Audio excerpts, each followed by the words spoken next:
and CEO, and Madam has 2 decades of experience in the vertical sectors with a strong focus on information technology and industries, and was a key member in setting up the first Indo-German project under Government of India and Government of Karnataka, as well as the Government German Technical Training Institute.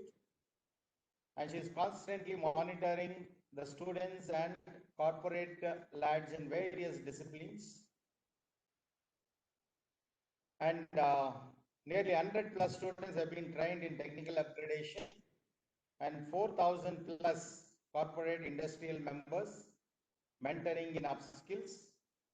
I would like to welcome Sneha Lakshmi Madam for this induction program. I request Jyoti Madam to hand over a bouquet to Madam. Welcome, Madam. Thank you. I will also welcome today's expert speakers, Mr. Jain CA, Software Engineering, Walmart Lab, India, and Mr. Madhavan KR, Cloud Engineering Engineer, JK Morgan Chase and Company, and Dr. Nagaraj GS, Professor and Associate Dean, RVCE, and these people will be giving us expert lectures on technology and higher education from 12:15 to 4:30 p.m. and they will be coming online, and we will present them in this hall as well as for those who can log into them directly. And I would like to welcome all of them for this induction program. And I also welcome our professors, HODs, and colleagues of BIT, and very importantly, the MTech students, MBA students and MCA students are also welcome for this induction program. Welcome you all.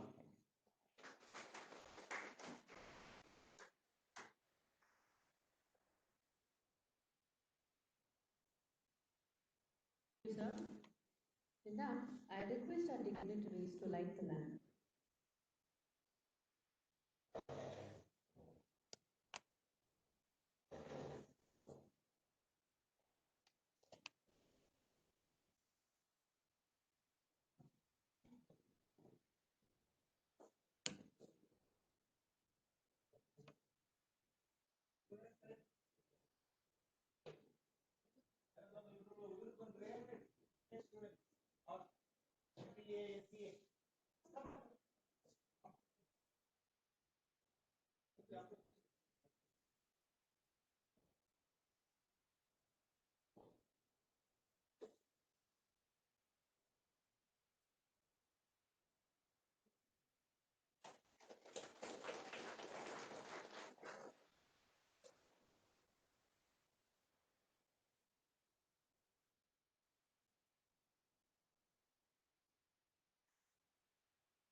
Now, I request our beloved principal, Dr. M. U. Ashwat, to address the gathering. Please, sir.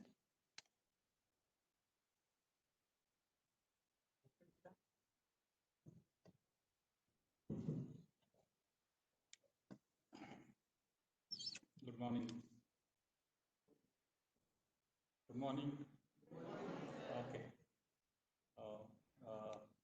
You must be wondering, after 1 week now inauguration is happening.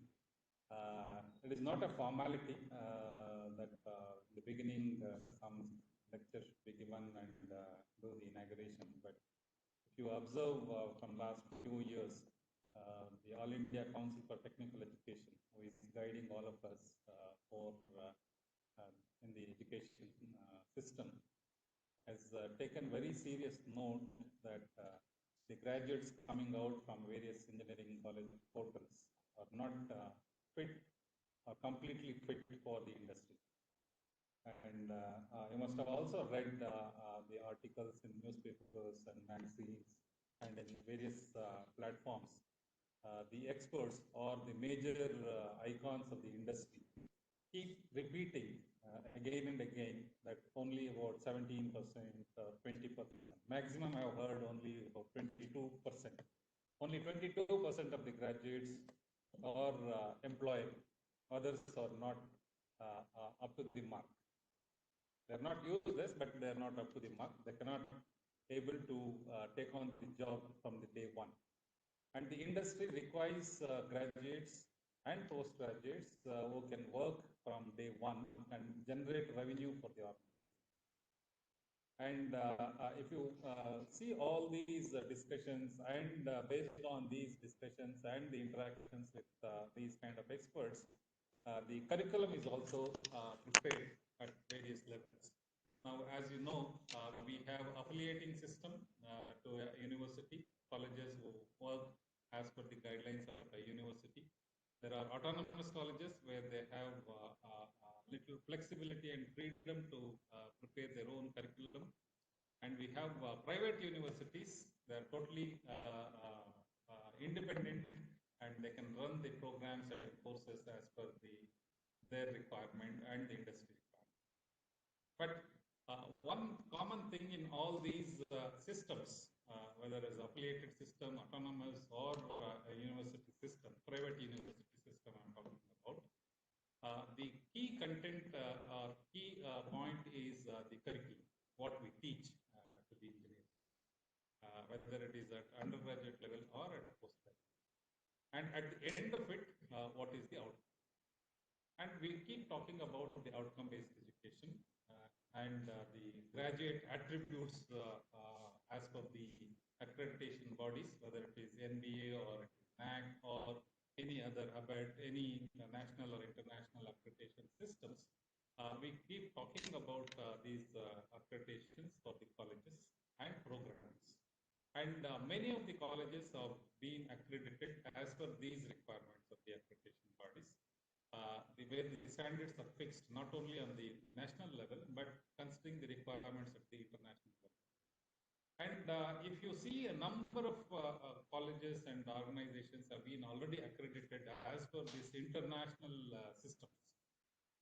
And again, if you look back at the interactions with the industry experts, even after the colleges getting reputations as per the international standards, the percentage of employability has not increased. So this is very tricky. So one side we say many of our colleges and universities have been accredited as per the international accreditation system, but what that says is the quality has improved at various levels, but the employability index is not increased. So there is a missing gap between these systems. That means either the accreditation is not happening properly, or the organizations who claim they are the best organizations, they are not imparting quality education to the students. And when we are talking about all these systems, we also keep hearing about, in the last 2 years especially, the global scenario for the engineering professionals. One way is the 17 sustainability goals of the UN, where the SDG 4, the Sustainability Development Goal 4, says completely about the quality education. And the UN also anticipates, or they have a target that by 2030, all these 17 sustainability goals will be implemented 100%. So when we implement all these 17 sustainability goals, that means there should be no poverty. That is the goal number 1. And I will not talk about SDGs because I've already discussed this in the first induction program that we had on 14th. The recording will be available. Those of you who have missed, please go through the recording. So goal number 1 is poverty elimination. So there shouldn't be no poverty. And goal number 4 is connected to all of us is the quality education. So when we impart quality education, if you get quality education and graduate, then you can contribute for goal number 1 and other sustainability development goals. So if you look at all these things in a macro scale, I think all of us have a very great responsibility being on this earth. And if we understand that very seriously, the responsibility of us, then automatically the 17 sustainability goals can be achieved by 2030. Most of the times, the graduates or the postgraduates, we always think about completing the course, getting some good ranks, and getting a job or a good career. Beyond that, we don't even deliberate most of the times, except few, including the teaching community. When we are delivering the education process or the teaching learning process, we only focus on the completion of the syllabus, completing the project work, completing the seminar, project, and these kind of intentions. Beyond that, we don't discuss. So what is that all of us need to do beyond the curriculum is what is very important. And if you focus at the larger intent or the larger objective of education, then automatically all these things that we keep worrying about, getting good marks, getting good ranks, and getting a good career, will automatically happen. So the focus needs to be enlarged for the society. What we can do, what we can contribute to the society. So from that angle, I think all of us need to spend a lot of time, a lot of introspection we need to do, and then come back to your basics for 2 years or 3 years program that you have been joining. So the main objective of the induction program, earlier, before the AICT made it mandatory, earlier all these inauguration of classes in the beginning used to have inaugural session, 1 or 2 addresses by industry experts, and directly getting into the curriculum. But now it has been enlarged. Actually, it is a 3 weeks program. Because of COVID, it has been reduced to 1 week.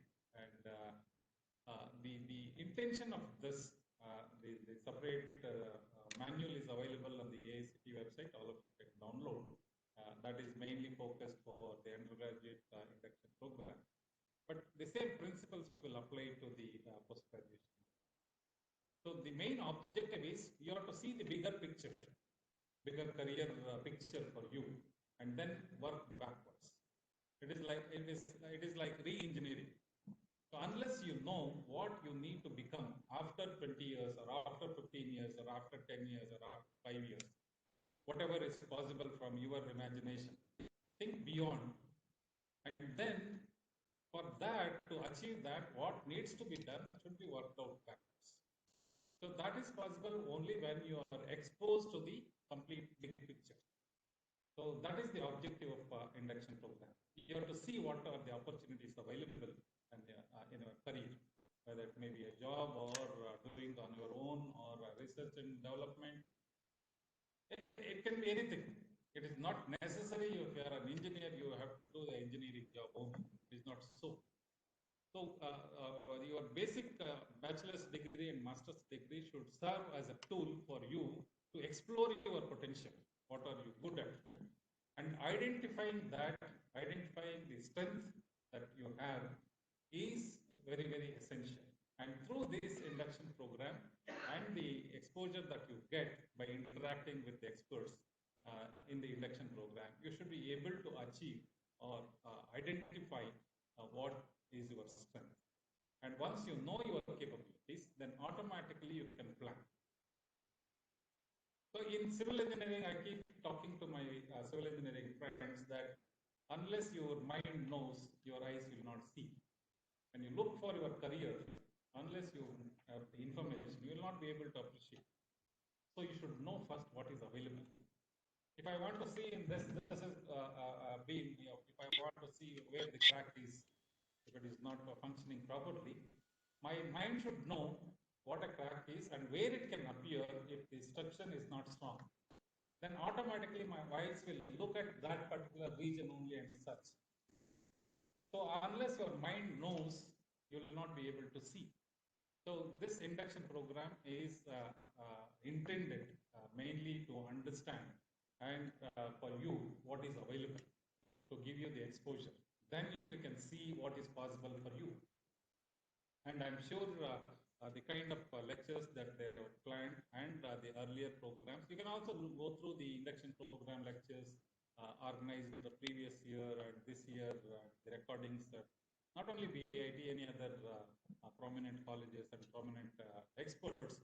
Keep listening to all these orientation lectures so that you will know what is available for you. And once you know, then your preparation will start. Otherwise, you're just focusing your syllabus. So that should be the last thing you should do, unless you understand the importance of your existence, unless you decide what is your capabilities and strengths, nothing will change. So through these induction programs, I'm sure you will open up. And there are a lot of points one needs to understand in the induction program. The basic principles must have been already given to you. Understanding your department, facilities, interacting with your faculty, your seniors, networking with the alumni of the department. So there are various processes to acquire the exposure level. So as you keep interacting with your seniors, the experts in the industry, automatically your exposure level will increase, and you will also start exploring the possibilities for you which are available. And there are a lot of jobs. If you look at the series of lectures the last 1 year are happening on the backdrop of National Education Policy, NEP 2020, the country is going through a paradigm shift in the education system.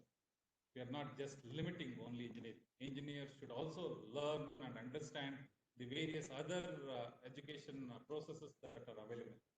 In our Puranas, it has been named about 17 art forms or education systems have been listed, and the National Education Policy is giving thrust to all those 17 forms. And one needs to learn the intricacies which are available in various disciplines. So any activity that you take up, whether it is seminar or internship or a small mini project or a major project, if it is interdisciplinary, the value will be more. The impact of that project on the society will be more. It is not academic interest, just do something and submit. And next year, nobody bothers about it. So that is not a project work. You have to identify the problems which the society is facing and try to find a solution to such kind of a problem. It may be a simple problem. Find a solution through your project work for such problems. Then your project work value will be more. If it impacts, if it is sensitive to the society. And that kind of problems you should choose when you are choosing the project work or any other activity that you have planned during the tutorials and other things. So the main thing which I would like to stress is you need to be sensitive to the society. If you are sensitive, automatically all other things can happen. So I'm sure Professor Nagaraj and his team, all your HODs, faculty have lined up good activities and interactions. And I also strongly recommend to all of you to organize as many interactive programs as possible. Don't just be immersed with your syllabus and class and come to college, attend some classes and go. That is not the purpose. In fact, one of the key attributes in the Washington Accord accreditation system is you need to learn the self-learning skills.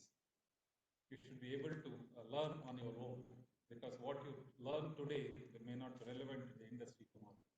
So when you go to the industry, any organization for working or your own organization, then you need to learn a lot of things which are not covered in your syllabus and in your college. So for that, you need to learn the skills.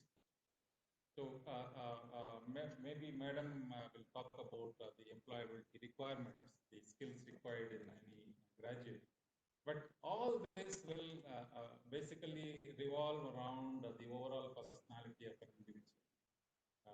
The key skills. Some may say communication skills, some may say life skills, whatever it may be. Finally, all that leads to the confidence of the individual.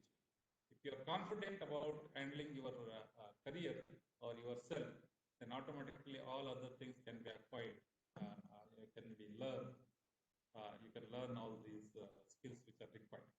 So during the next 2 years, please don't make it an extension of your undergraduate program. Undergraduate, you know all of you.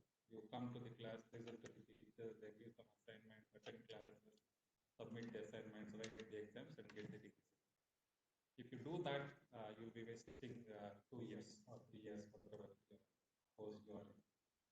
Please don't do that. I recommend to the teachers also, please don't just limit yourselves in conducting the classes as per the syllabus.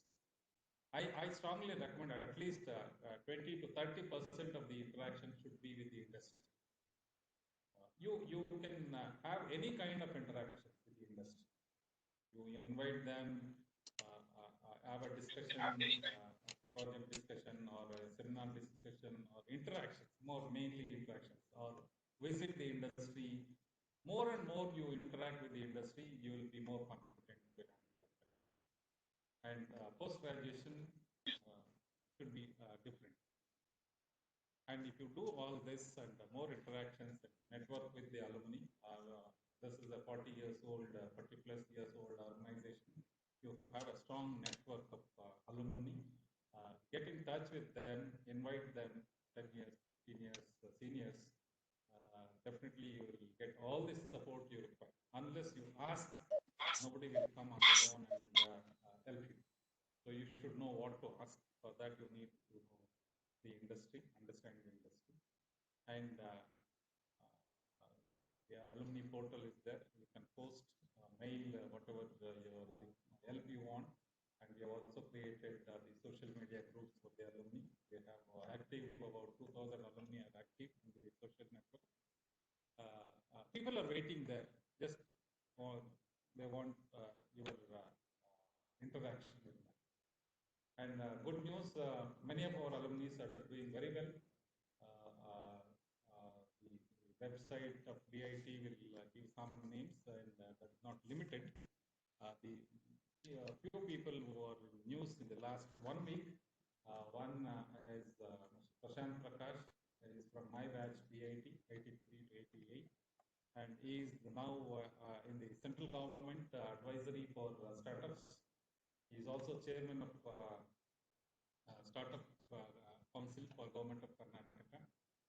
The other person is Mr. Nitin Kamath, most of you know him, is the co-founder of Zerodha. And there are many people like this. Another one is Naveen Govind. He has been doing a lot of work at the global level for preventing COVID-19. Lot of voluntary initiatives he has taken and is known as of now. The other person is Kiran, who is heading the India operations to prevent COVID-19, creating awareness and getting all the doctors and volunteers, health workers together and interacting with all the governments. So there are many people to name. That means all of them have already achieved, and it is possible, and they have proved, and it is possible for you also, unless you follow their process. You can cut down the time required to reach what they have reached. Then another name I should not miss is the man who invented or created the second super fastest computer. That's our Isro. BJ Arun. He has also visited DIT recently, the last semester. So there are many people who have achieved. 40 years is a very long period in any organization. And almost the earlier batch students have been in their final leg of their career and they have achieved. Many people have interacted with BIT and they keep coming when the students require. And the most active alumni coordinator is Mr. Ravindra Krishnappa. You can Google him and understand. He is a very active member in Thai and also is the founder of Science Adda. He has taken a lot of initiatives to interact and connect between the students and the alumni. So there are many people. I just wanted to give you that you have the help ready, whatever help required from the faculty or from the alumni or from the industry. The help is ready. Only thing is you should identify where you want to reach in the next few years and tap this help and make use of it. You are in a right organization. I'm very proud that BIT has given platform for many students to achieve what they dreamt. Another person who is very active is Kiran, I already mentioned. So there are many people. So what I'm requesting is the individual departments, department. First, you make a concentrated effort to identify your alumni. You get good project work, good internship, and many of the MTech programs are struggling for getting the placements. That is because you don't understand what is required for the industry. You want to complete 2 years and just look for towards the placement center for the jobs. That will never happen. I have an experience of almost 20 plus years of being the training and placement officer. Companies will never take you if you just come and stand in the queue for a campus interview. That is the last option. Even though we may get about 60 plus companies every semester, but you need to choose the companies. That kind of confidence if you have, then automatically the placements will happen. Otherwise it will not happen. You have to identify about 10 to 15 companies where you want to work based on your strengths and requirements, and then start understanding, doing some basic research on what these companies are doing, what kind of works they are doing, what kind of projects they are handling, what are the platforms required for them, what is their employees' positive points. Then start preparing for that. Then automatically, when you go for requirement, campus recruitment, then they will find something which is required for them. Nobody will appoint and pay this salary every month if you are not useful to them. Please understand that. So almost all the companies, they want you to perform from day one. That is the requirement. For that, you have to prepare. So it is impossible or very difficult to get trained for all the requirements of all the companies. If we are getting about 60 companies or 70 companies every semester, it is impossible. For that reason, you have to identify your strengths and look for the companies, make a list of about 10 companies where your interests match, and understand the requirement, understand their employability skills, what they look when they go for campus interviews, and prepare for that parallelly as you learn your syllabus. So that is very, very essential. And that is not there in the syllabus to teach you all the skills required. So that you have to acquire by doing these additional activities, value-added programs, value-added certifications, all these things. So I will not take much time because it is induction and it is very essential. I just wanted to drive all of you that just attending classes, completing the syllabus and writing the exam and getting a degree certificate will not help you. You will only get a degree. And shortly people will not, the industry may not look at your degree certificates also. They will just look what they want. Whether you are from 10 plus 2 or a diploma or a BSc, already companies have started recruiting people from BSc, BCA, even BA. So they are not bothered now. What they bother is whether you have the requirements what they want. That's all. So whether you are MTech from BIT or MTech from IIT, they will see and recruit only if you have the qualities and requirements what they need. That will be the order of the day. And I'm sure my colleagues in the departments will definitely assist you. They will also assist you only when you ask.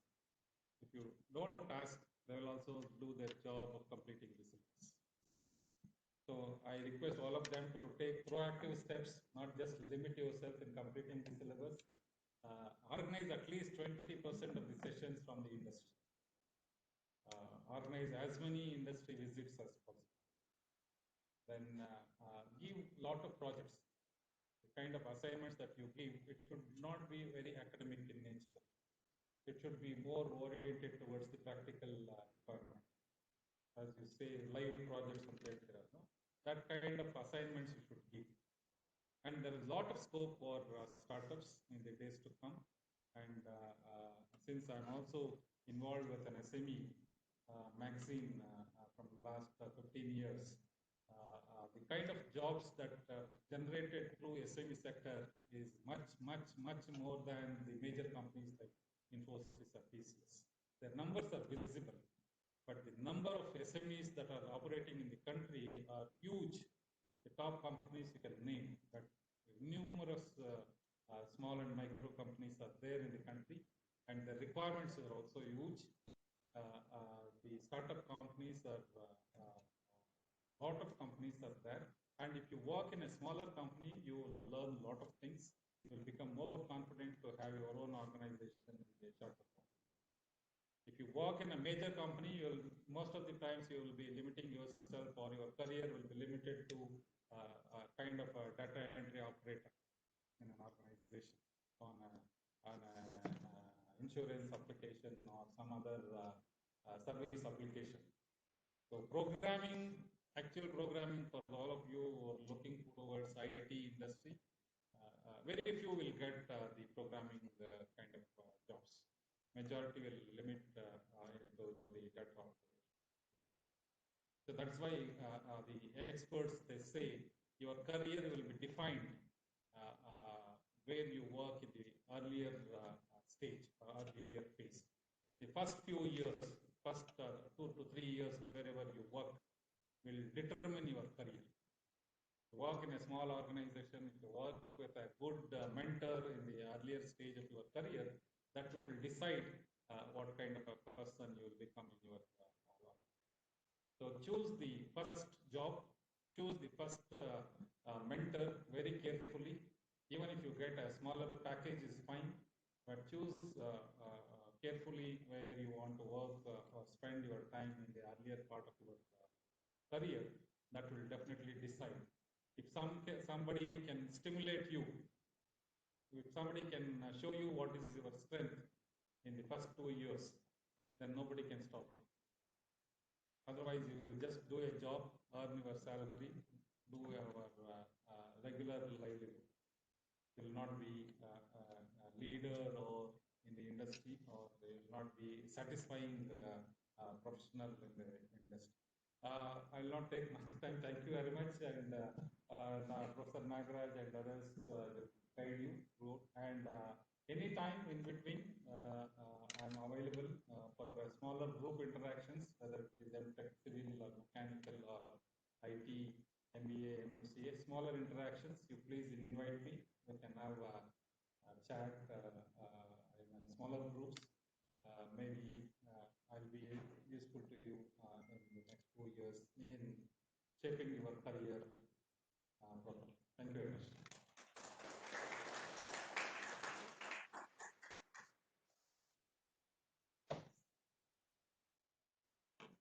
Thank you, sir, for your valuable and inspiring speech. Now, I request Mrs. Snehalakshmi, today's chief guest, to address the gathering. Please, ma'am.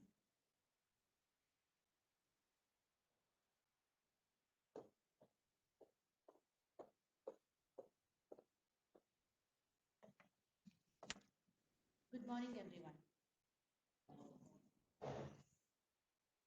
everyone. That's, that's good. Thank you for having me here in this beautiful place. My name is Neha Lakshmi, and I am honored to be here this morning and grateful to BIT management for this opportunity. I extend a warm welcome to all and the students participating in this induction program 2021. My theme on today's topic will be skill development and career. It's very important as Steve Jobs said, sometimes life is going to hit in the head with a brick, but don't lose faith. As and when the problem strikes, we shouldn't panic and we should have courage to face it. Do you agree? Should have all courage to face it, right?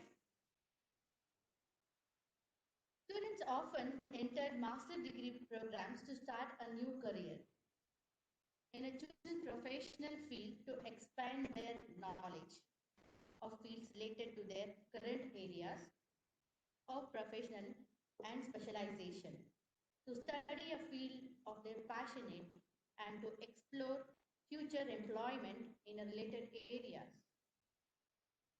Transition from UG to PG is one of the most challenging things.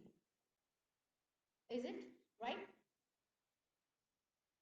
All are very silent.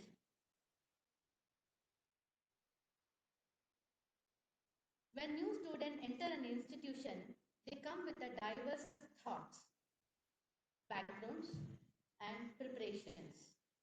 They come into a new environment, and many of them have lack of information of an institution.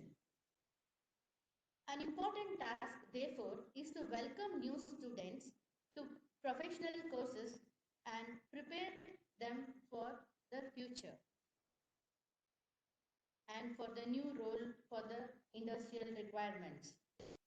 Currently, precious little things are being done with many institutions, and today all of you have made a great decision for pursuing your masters from one of the prestigious college, BIT.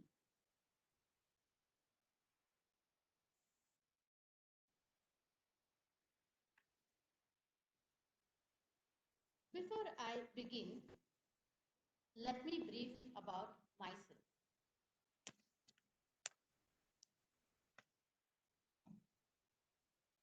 My journey of career took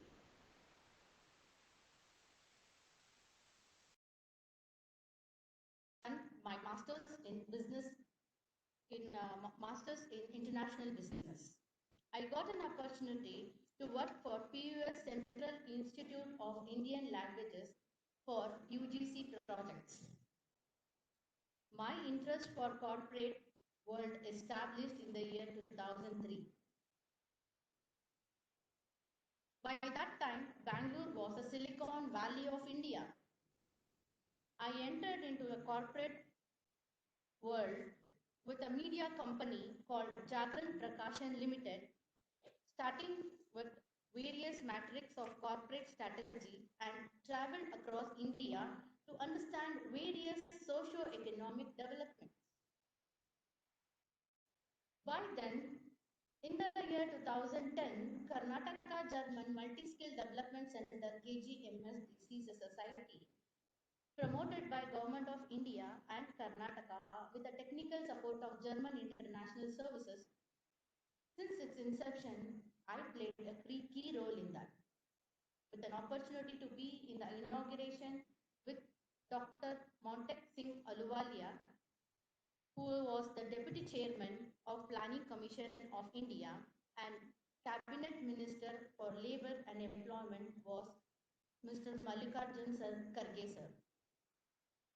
The primary mission of the center was to conduct broad-based multidisciplinary program in various industrial and technical fields directed towards the development of skills and trades that represent specialized trade training program in association with industrial requirements across India.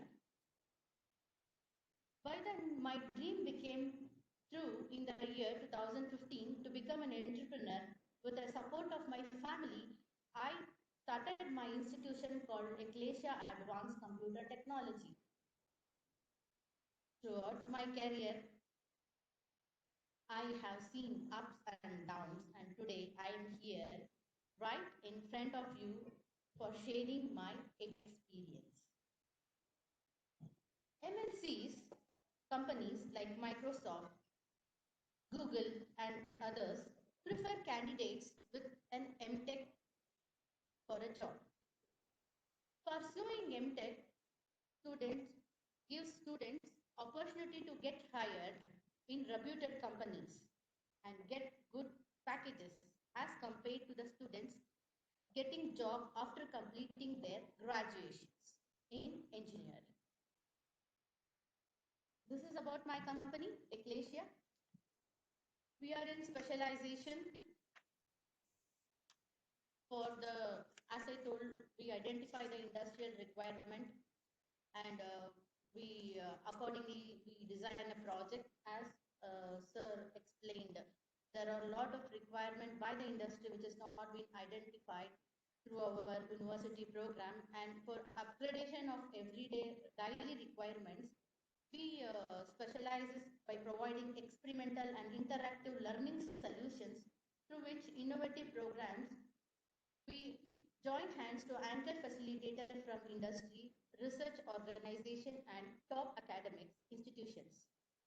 Ecclesia is having a team of senior in-house experts and learning subject matter experts from across industries who bring in real world of experience of all offerings.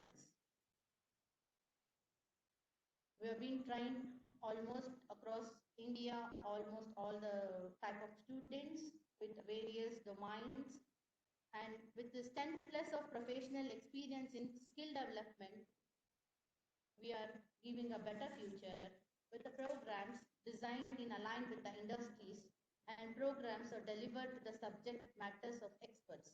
We give hands-on training and project-based and execution approach. Our center is being tied up and having its center of excellence and MOUs with 10 colleges, more than 10 colleges in Bangalore and Mysore. Here is a model for career development. You can see here, create your future, know your values, plan your action, explore your options.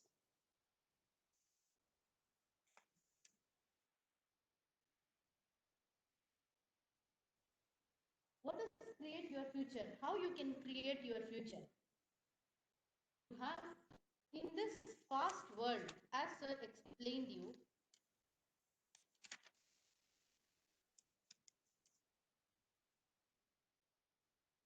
there is a competition in this today's world. You have to brand yourself.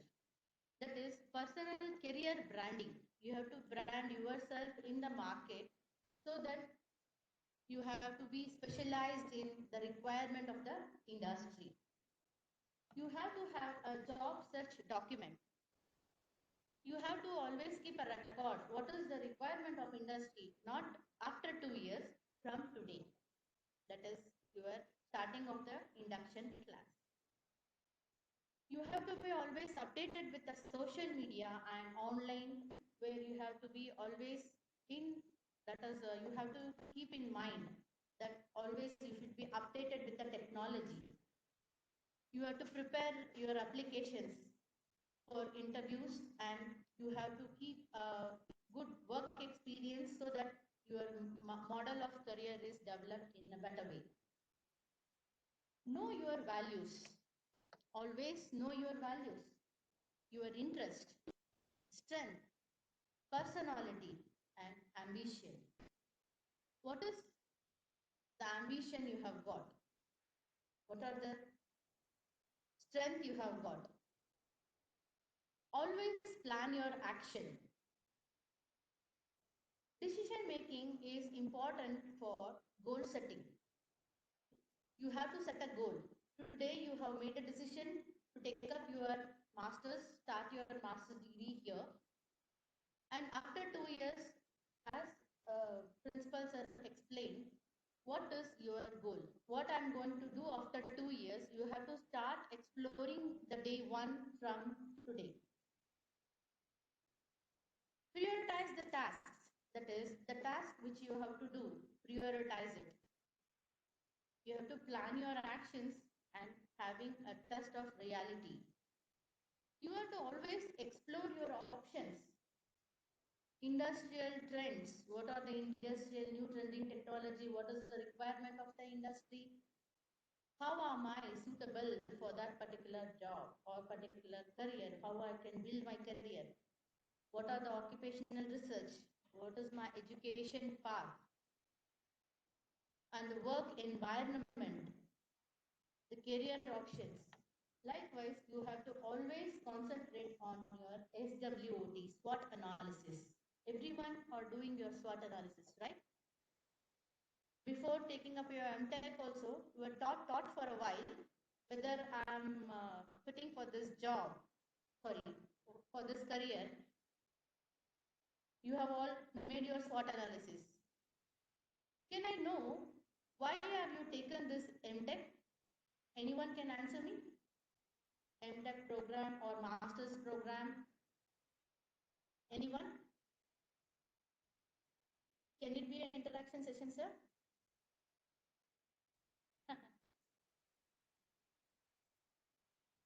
Why you have made the decision to take up your master's? That too from this esteemed organization. Anyone? Yeah, please. Yeah, please.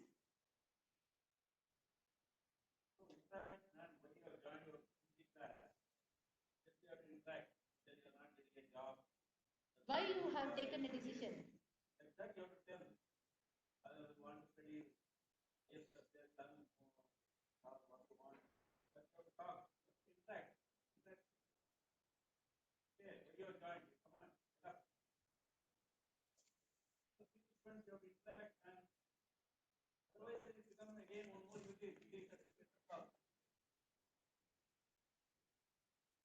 All these 10 years I've been interacting with the student. The first question I ask, what degree you have made or what degree you have undergone? Your UG or your PG, whatever it is, please explain me why did you take this course?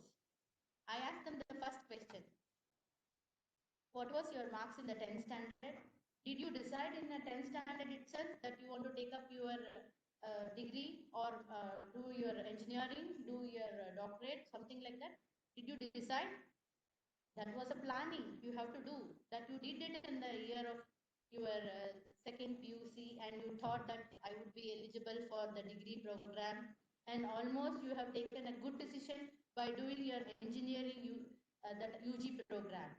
So now, why are you here to do this PGA program? No one is answering, sir.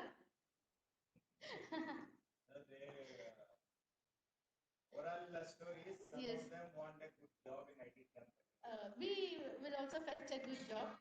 And they want to be a good, join as a teacher in good college. Yeah, that is what I expect. I was expecting the answer from many of them because to become a good lecturer or trainer, professor, it is the most important thing is masters. You have to become a master of the subject, right?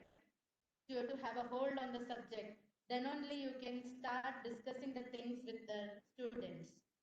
So when I'm just interacting with these students from past 10 years, I have also pointed out why they have taken the master's degree.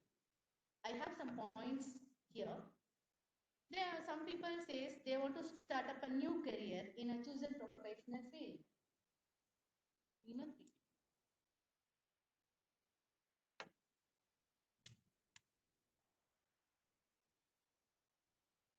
Alala, sir.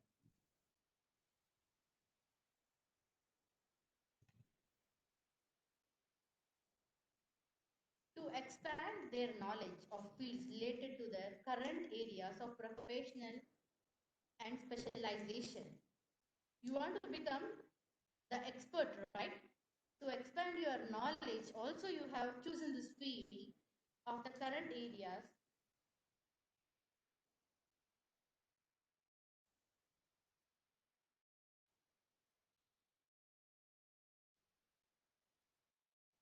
to study a field they passionate for future employment. As sir told, employment is also one of the criteria you have chosen the MTech program, MBA program, or master's program, where you want to get a better employment than that of the UG program.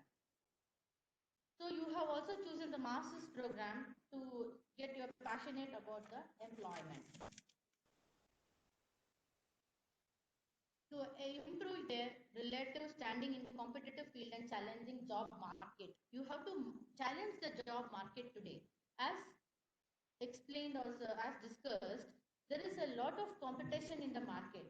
You have to be, sir, easily parvagiಲ್ಲ. Sir, ಇದೆ ಇರ್ಲಿ.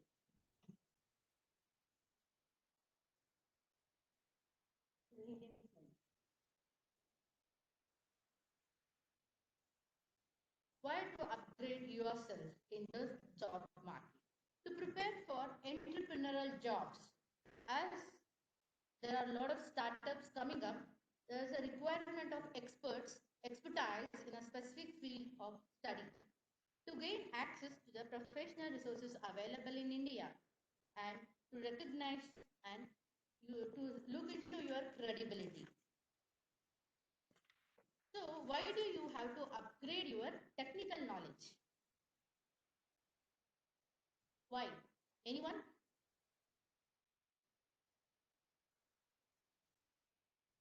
I think most of the colleges they should be they'll be eager to answer. Why I can't see anyone here? It is the first day program, so all of you are panicked. As explained by me in the starting, you should be courageously facing anything. If an employer comes and asks you some questions, will you be sitting like this? There is a lot of competition in the market.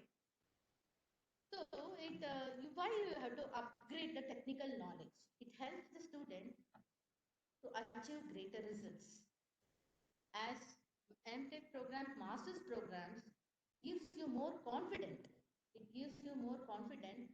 In turn, it helps to perform you better. So you are not prepared for today's session, I believe, right? So every day is you have to be prepared for anything is there. You have to, every day you have to face up an exam. You should think today is my day of interview. Every day you have to get prepared for the programs or whatever the things which you are looking for. You have to add values for teaching and learning process, which makes you be effective and efficient. The advent of technology has opened several doors to knowledge which were previously difficult to breach. Globalization, knowledge, and competition have intensified the need of highly skilled workforce in both developed and developing countries. That is, it enables to accelerate their growth rate towards the key route. For India, skill development is a critical from both socio-economic and demographic point of view. Skill. So, what is a skill? Anyone can tell me? What is a skill? Skill.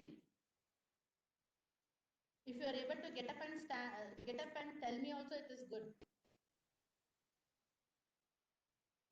It is the ability which we tell that leadership skills.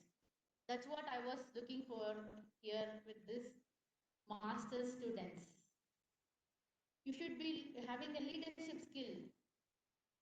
That is, get up yourself and come answer here whatever the questions are being asked. You should tell that I'm prepared for whatever the job you give me today. That's what the spirit, all the lecturers and HODs expect from you.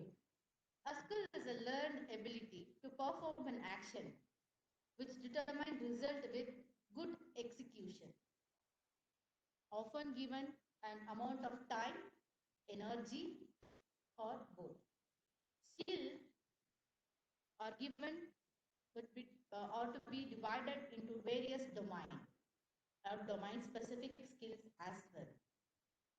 For example, domain specific skills would be management, teamwork, leadership skills, self motivation, and others.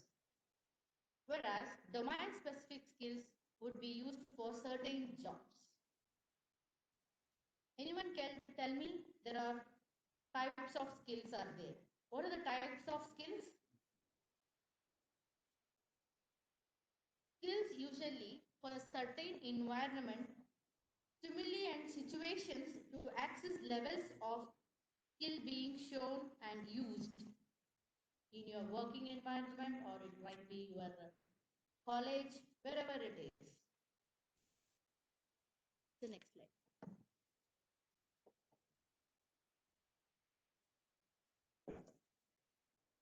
Skill is a very important one. It is inbuilt within you. You have to explore your skills. Next. Broad categories of skills. There are three broad categories of skills: technical skills, human skills, and conceptual skills. Technical skills are the hard skills that are relating to a specific task or situation.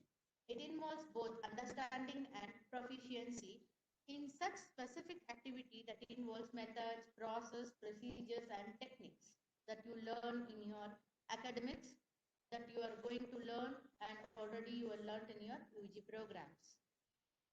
Human skills that are there inbuilt with you. Human skills or soft skills, which are related to one's personality. These are the skills like it can be having a tested many with like your again academic professional management, your like presentation, your academic qualification, everything is a human skill. Conceptual skill. Conceptual skills are the abilities allows an individual for better understanding complex situation and develop a creative solution. From a management perspective, these skills are valuable because who have them approach a complicated workplace situation in different ways. You can go and tap any door if you have a conceptual skill. You can identify your skill and you can start working on this. You have to be always thinking differently from others. That is conceptual skill. Identify the problem and look into the solution. Here is a learning cycle as explained by our principal sir. A continuous learning is very much required. Every day is a learning process. You can see in this cycle an individual at a center has to develop a learner mindset. You should be always be open to learn anything. It might be from any age group. You have to access to the skill support. Make yourself upskill and reskill on ongoing priority. You have to look for the priority. What has been required? What I have to take up? You have to every day groom yourself for your better career option. There is a continuous force driving demand. You have to always be continuously focusing on what is the demand, everyday updation. There is a career path. You have to be always challenging for the needs. Continuously, you have all your higher education will support here. You have your credentials. You have your independent learning. You be assisted with a third party learning. Every day, lifelong is a learning process, a learning cycle where a continuous journey of ongoing learning skill development enables you for employability, success, and for the purpose you are all here.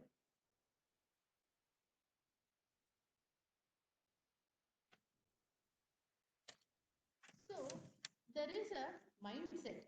Now, also, I can see the same mindset here, a fixed mindset or a growth mindset. Let me just tell you more about it. Growth mindset. Failure is an opportunity to grow. Growth mindset says any failure is an opportunity I got to grow. But a fixed mindset says failure is a limit of my abilities. I have only this much of abilities, so I am restricted to it. I can learn to do anything I want, says the growth mindset.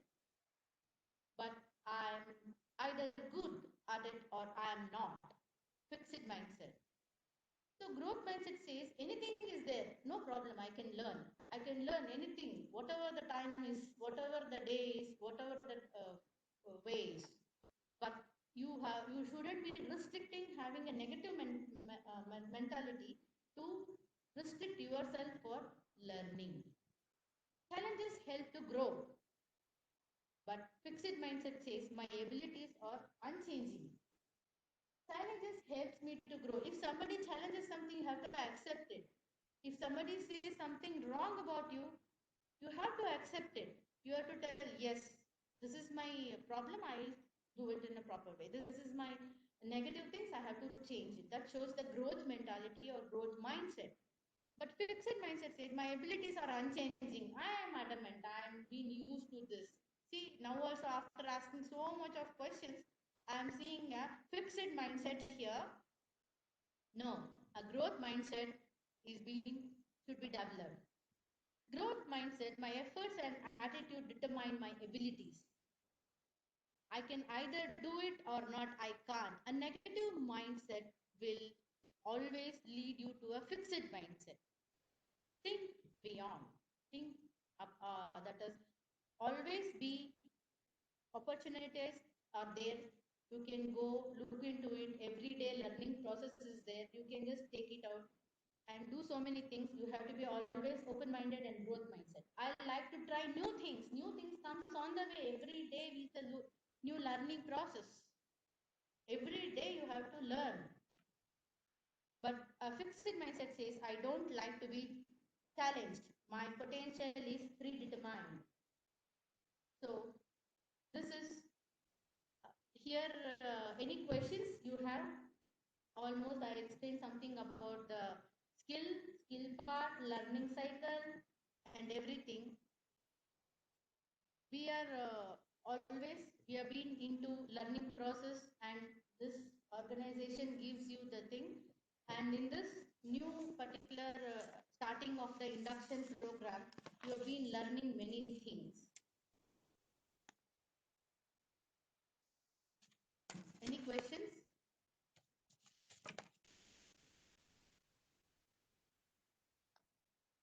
Before I conclude my talk, let me remind you that there is no shortcut to success, and true even today as it was in the past.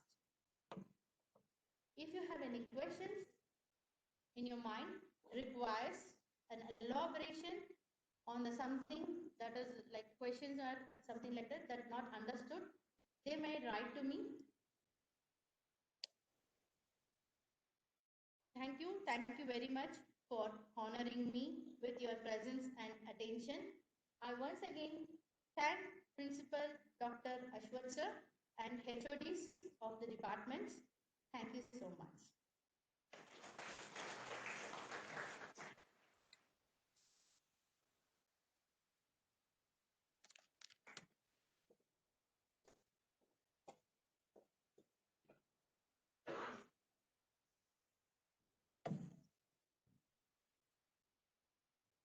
Thank you, ma'am, for your interactive lecture on career development.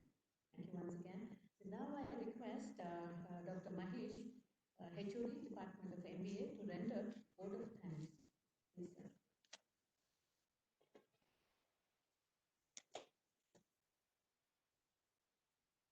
Good morning. Before we offer a vote of thanks, I would like to request our fellow principal to felicitate Sneha Lakshmi madam. Naga sir.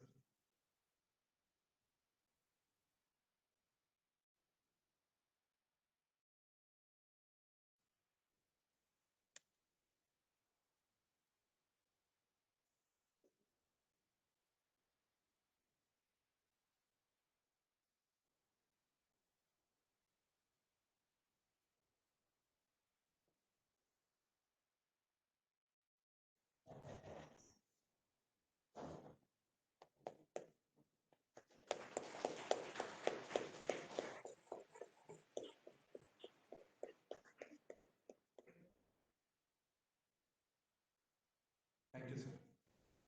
Thank you all. It's my privilege to have been asked to propose a vote of thanks on the occasion of student induction program. I, Dr. Mahesh K. HOD, Department of MBA, would like to thank our chief guest, Dr. M.U. Ashwat sir, and Sneha Lakshmi madam for gracing the occasion and sharing the wisdom to guide the students to take up the new path in the life.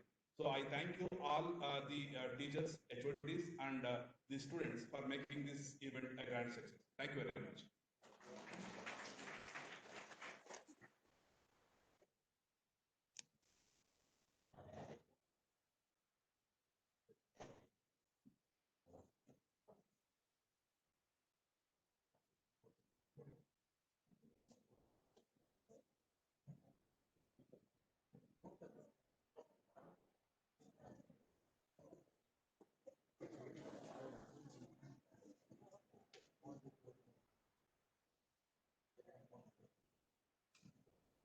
So I request all PG coordinators to join us in the photo session.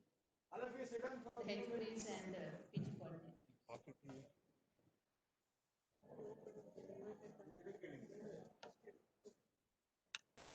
So all the students are requested to join for the invited talks, the lectures which will be continued. Please be seated.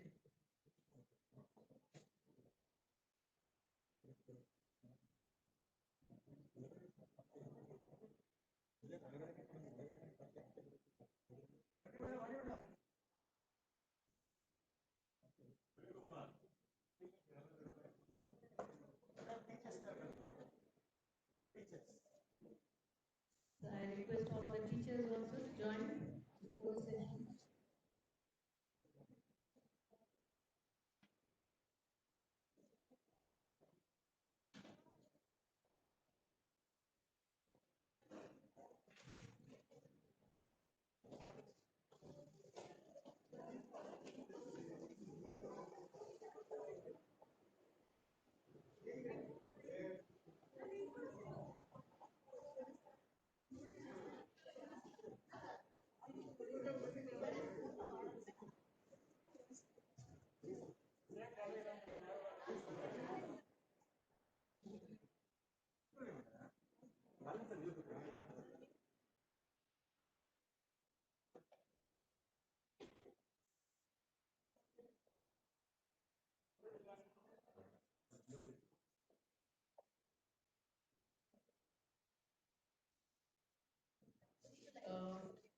We shall continue today's induction program through invited talks. So now I request Ms. Divya Raghavi from Department of Computer Science to introduce our today's speaker, Mr. Jayan C.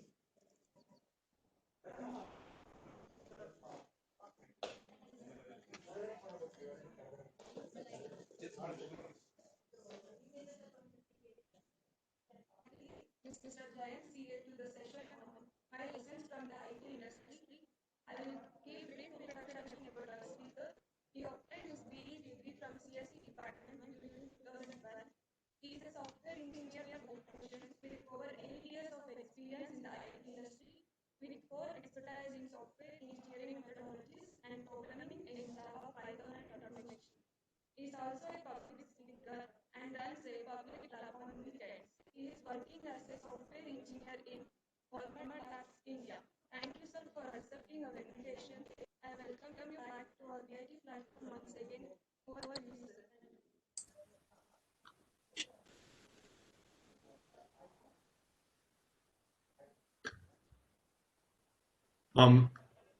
Hello everyone. Am I audible?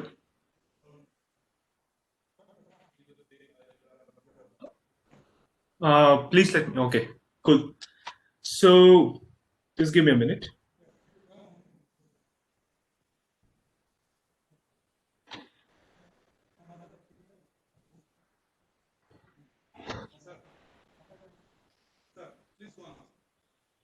Yeah, just give me a minute.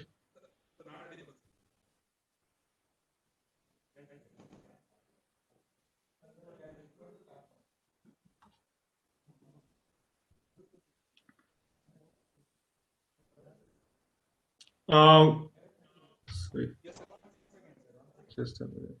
Yeah, is everyone able to see the presentation? Yes, sir. Okay, sure. I'll get started then. Thank you so much. Respected principal and the respected teachers and HODs and all the new students joining and whoever is watching it live. Very good afternoon to all of you. My name is Jayant. I am an alumni of this esteemed college. I graduated in 2012. So, yeah, before I continue, just to confirm, am I clear and audible? Yes, yes, it's clear. Okay, thank you. Thank you for confirming. So, as I was introduced, I have over 8 years of experience in the software industry. I started my career in Cisco in 2012, right after I graduated from this esteemed college. Where I worked in various roles, various in several teams and projects till 2019. And then I joined Walmart Labs as a senior software engineer, where I'm still working since last 1.5 years. Along with this, I am also involved in the voluntary organization called Peak Impact Mentorship, where I'm a volunteer and a personal growth mentor. And I run my own book club over there with my mentor in that organization on my weekends and free time. So it's been a while since I graduated. And I did get nostalgic thinking of all the memories of my college life, my interactions with teachers, and of course with my friends back then. So we used to hang out in college and outside of it when I was preparing for this speech. So when Jyoti ma'am called me and checked with me if I could speak today in this inauguration function, honestly, I was like really surprised. But then I accepted the invitation immediately and without any hesitation, because it is my honor and privilege to speak as an alumni of this college at this in this occasion. Thank you, Jyoti ma'am, again for inviting me to this forum and giving me this platform. But Jyoti ma'am did ask me, though, to give a technical talk to the new students so that it could be useful for them. I have to confess that I have deviated from the technicality of the technical talk a bit and centered it around the lessons I have learned in my journey from my college to my work life of 8 years. So I thought this might help all the new students who are there a bit here and there. So to begin with, I had a very great time in college when I was studying there. Thanks to my teachers, thanks to all the professors and my department. I studied in the computer science department there. So I had like tremendous opportunities to learn and very great teachers whom I could learn from. They have like tremendous experience. So I could pick their brains and then learn a lot of things. And of course, the topic everyone's interested, right? Placements. Placements is awesome in PIT. And thanks to a placement office and the placements there, I got placed in a very great company and I could start my career over there. And so I'm extremely grateful to all the teachers from whom I learned a lot, and I could create a solid base on which I could build my career. So for the next many minutes, I am going to talk about a few things which I think will be relevant to all the new students, interspersed with my own experience and lessons and my learnings. I'm going to mainly talk about placements and interview. Obviously, like everyone, for everyone, it will be helpful because the main thing that will be going on in everyone's mind is, what will I do after I graduate, right? So where will I get placed? If I be able to clear interviews, what will my job look like? What will I work on? How will my career be? These are the things that will be going on in everyone's mind. So I thought I'll just put in my experience and my learnings so that it can be helpful for everyone. As I said in the beginning, you are in great hands when it comes to placement. There are so many opportunities for you to grab, but you need to be prepared for it, prepared to grab those opportunities. Preparation is the key to success. Failing to prepare is like preparing to fail. It's a quote I heard somewhere, which I think is relevant in every walk of our lives, especially when it comes to interviews and placements. So before we begin, like what you should be prepared about, let me ask you a question. Don't worry, it's not like some descriptive 10-mark question that gets asked in your exam. So don't worry about it. It's just like some question you can raise your hands or say yes or no, so that we can keep it interactive.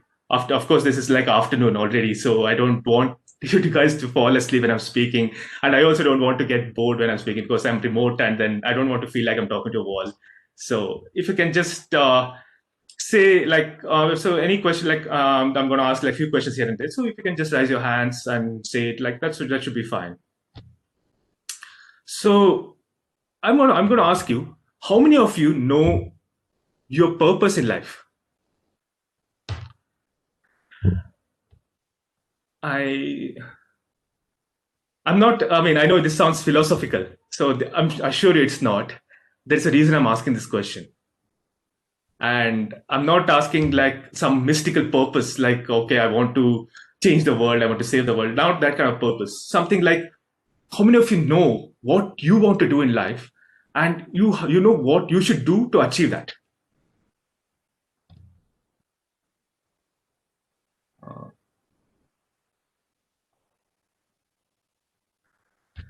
Can I get some answers if I can? Okay, it's fine. I'll continue. So the reason I asked was, like I said earlier, I'm a personal growth mentor in this organization called Peak Impact Mentorship. So I'm going to talk a little bit later as to what this organization did to transform me. But then I've been associated with it for last 8 months. And in the last 8 months, I've learned quite a bit about my life, what I want in life, what I have to do to achieve that. Of course, I'm not saying that till that time I did not know my purpose. I was not doing anything. Obviously I was in my career. I was doing my job, and I love my job and my career. But at the same time, I wanted to do more. I wanted to see. I was just like, this is not all that is to life. I knew that there is something else. So that's where the purpose or what you want to do in life comes in. So what you can do is like just ask yourself a question.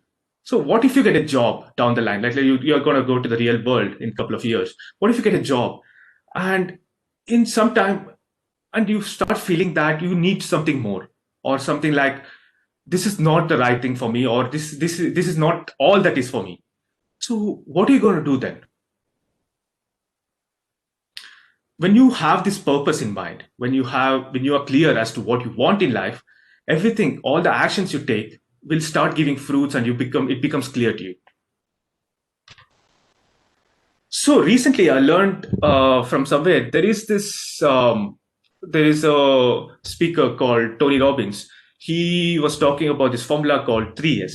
And I felt this is very relevant to everyone. This is the way we should be approaching the life, be it your career, your personal life, or anything else. The 3S stands for your state of mind, the story you tell yourself, and the strategies you form around those stories. The majority of my talk today, like in the next few minutes, I'll be talking about all the strategies you need to follow, you need to be aware of when it comes to interviews and placements and stuff like that. So before I do that, if I just jump into that, that would be a mistake. Because a lot of times what we do is we start with the strategies. We think, okay, we have to do this, we have to do that. But we are not in that state of mind, or we are not convinced about it. So what happens is we do everything half-heartedly. Like you clearly want to start a job, you want to have a career, but then you're not clear about what you want. You're not confident about that is the thing you want. At that point, you are just like in a half-hearted way. You might get what you want, but that's not exactly all the time this thing you would be wanting in real life. So state of mind is where you visualize what you want. Again, I'm not going to go into a lot of philosophy. I'm just going to say like the thing that resonated with me and I think is relevant. So it's that you start visualizing what you want to do in life, like something like I want to go into entrepreneurship. I want to work here. I want to grow and become the vice president of this company. Something like that. So you start visualizing it, and that's where, and obviously, like it becomes relevant in this today's world, in this after this pandemic, right? So if you take the world before pandemic and now, the world has changed. I mean, unfortunately, so many people have lost their jobs and the people are struggling to get jobs. But at the same time, the way the opportunities are springing up here and there, it is changing. The way your career need not be like some traditional path. There are so many untraditional paths you can take to build your career. And then there are so many remote jobs coming up. There are so many freelance jobs coming up. Like so many things that are like there is no dearth of opportunities.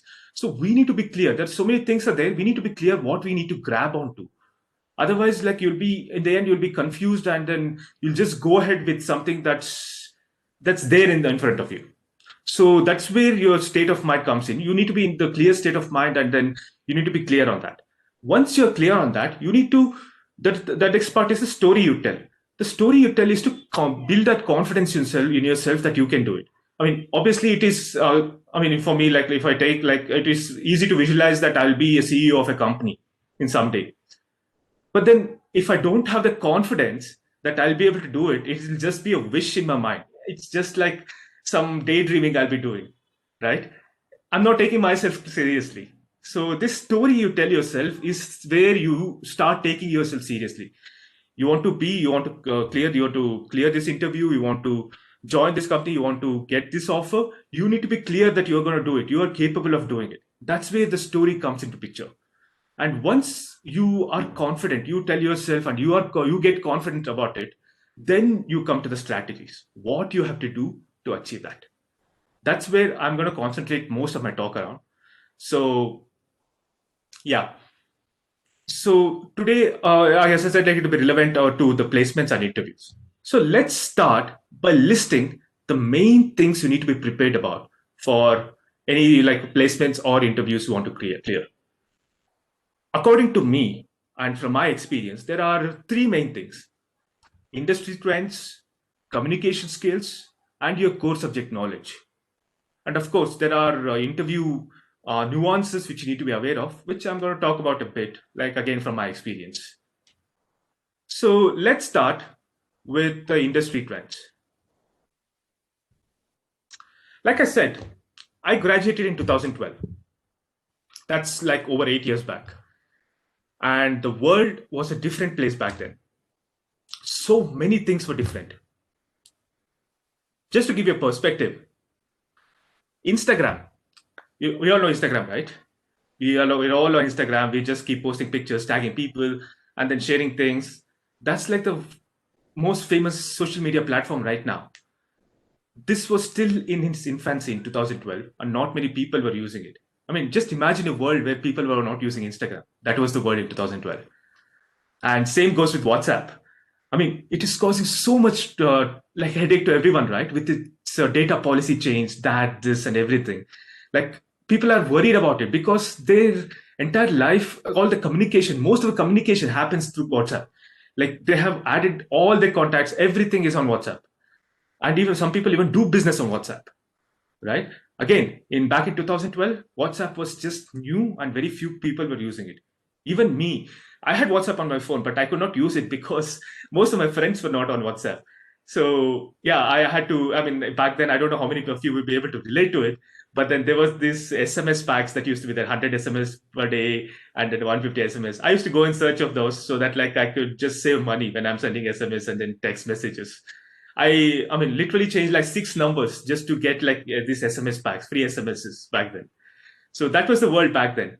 Again, just imagine there was no Uber, there was no Ola, there was no Swiggy, there was no Zomato, no Airbnb, no Paytm, no Google Pay, no Netflix, no Prime Video. I mean, just imagine a world where none of this existed. And that was just 8 years back. I'm not talking about some Stone Age. That was just 8 years back. The world has changed drastically since then. We are changing faster, and the world around us changing. And we have to keep up with it. Right?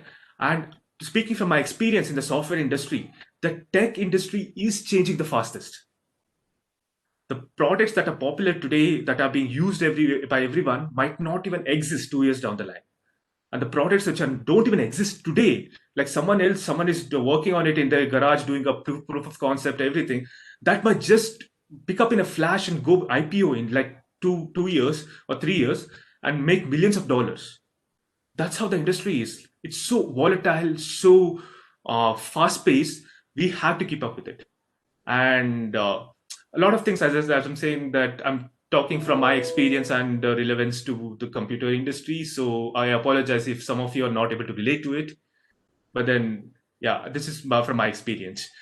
So the underlying tech stack in the computer industry, right, it is changing at a drastic pace as well. There are new programming languages and frameworks coming up left and right. And the way we are running and deploying applications is changing. And it's become so easy to operate at a large scale because of the affordable cost that is coming from the public cloud right now.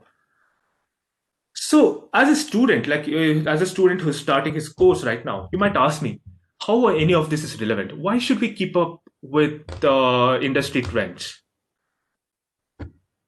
Right? But take any field, not just computer industry, take any field. What is relevant today, or let us say what was relevant 10 years back is not relevant today, right? Same thing, what is relevant today might not be relevant like 2 years, 5 years, 10 years, or 20 years down the line. At some point of time, it's going to become obsolete.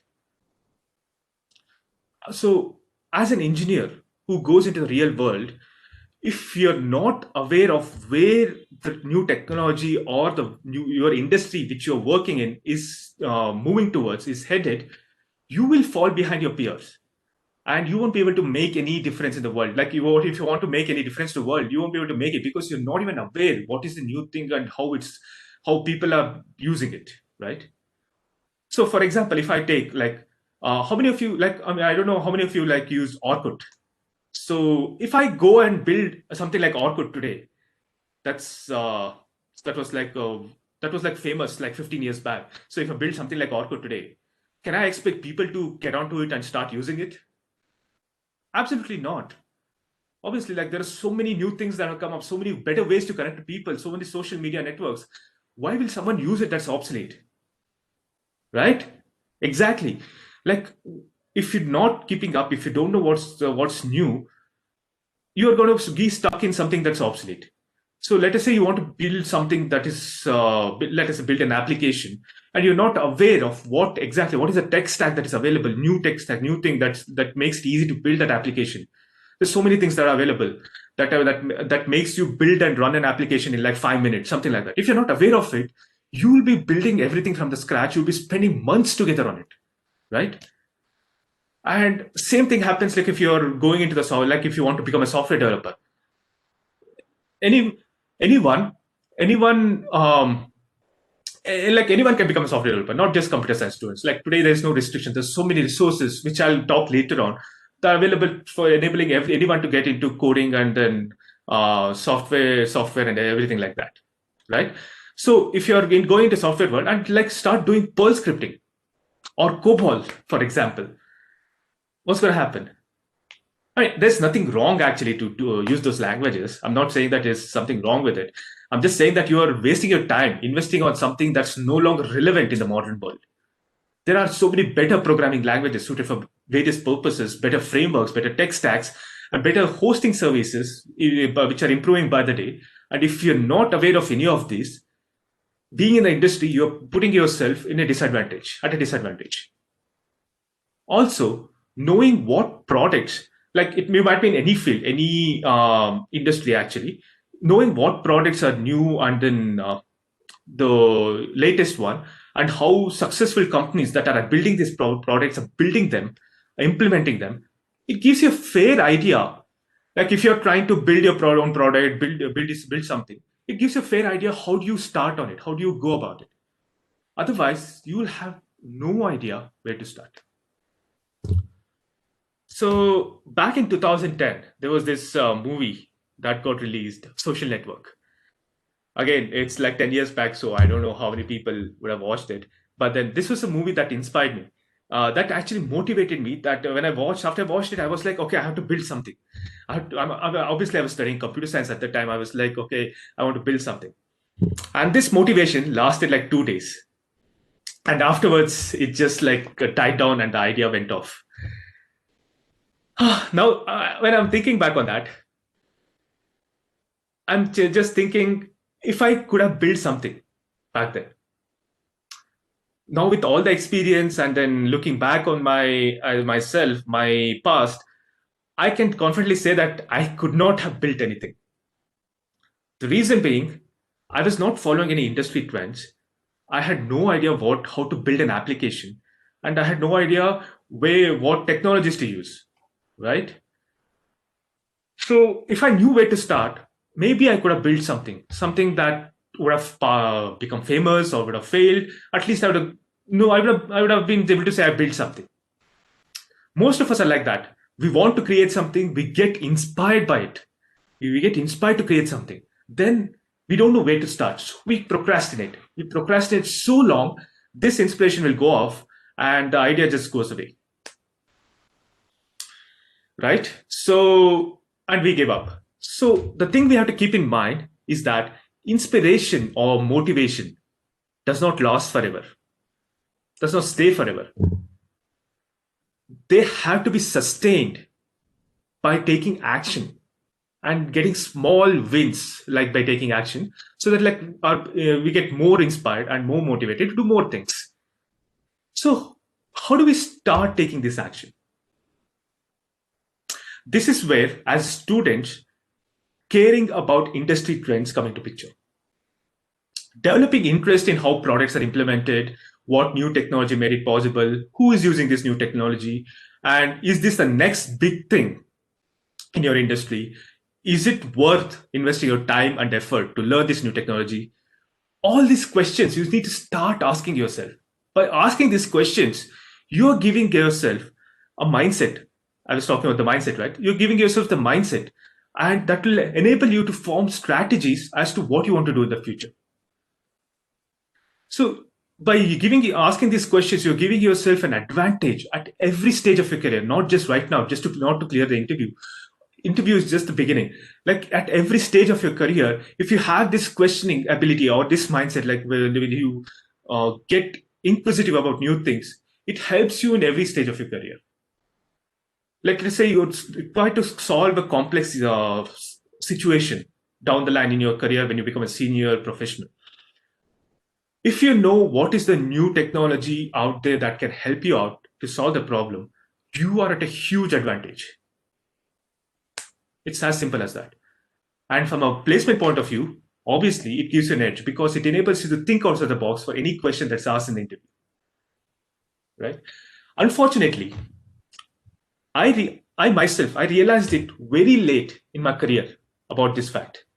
Long after I started working, I realized this. Honestly, I was hopeless when it came to keeping up with the industry trends back in the day. And even now, I find it very difficult to keep up because so many things are changing. As I said, like so drastically, everything is changing. Even though I'm aware of it, it's very difficult to keep up with it. Right? So I'll tell you a funny incident that happened when I was doing my interview with Cisco. From my this was a college campus placement. I had my interview in Cisco office back then.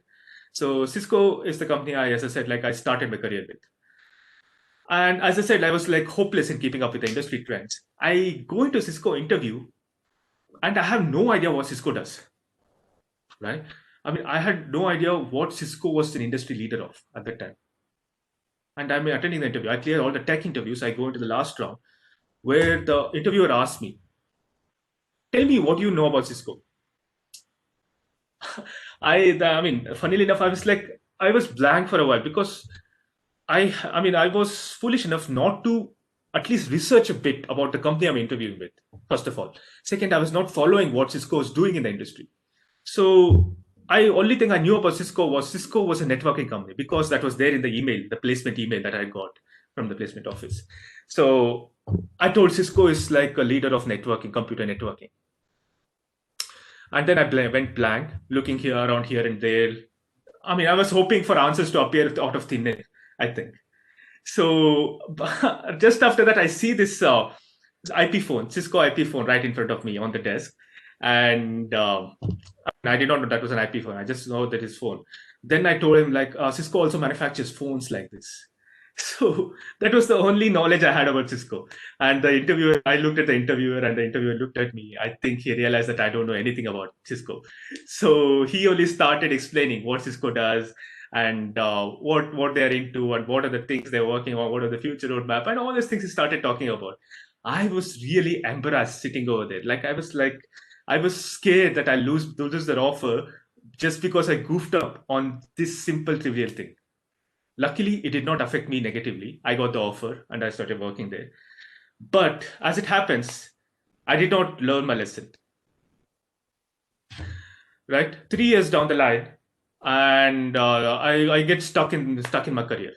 3 years down the line, I started working. I get stuck in my career because I did not follow the industry trends. I did not know what are the new technologies that are coming up. At the time, the public cloud was gaining traction, and programming languages like Python, Golang were getting attention, and Docker, Kubernetes technologies were like becoming famous. And there I was in my team doing Perl scripting and Java coding. Honestly, nothing wrong with Java. Actually, I still do Java coding, and then I write Java code even now. It's still popular. It's still popular programming language and the framework. But in the bigger picture, I was not moving forward since I was not even aware where the world was moving. Right? I wanted to work on things, but I don't know what was the new thing. What I should get updated on. Right? Luckily, the company I was working at the time had this program where all these architects and the executives, they float in all these ideas, new ideas that come up to their mind, and they want to try out. And the way it works in companies, right? So anything that has to be that goes live, any product that gets released, right? That has to be funded first, and to get the funding, they need to do a proof of concept, and only when the proof of concept passes, it gets funded, and then you just start working on it full time.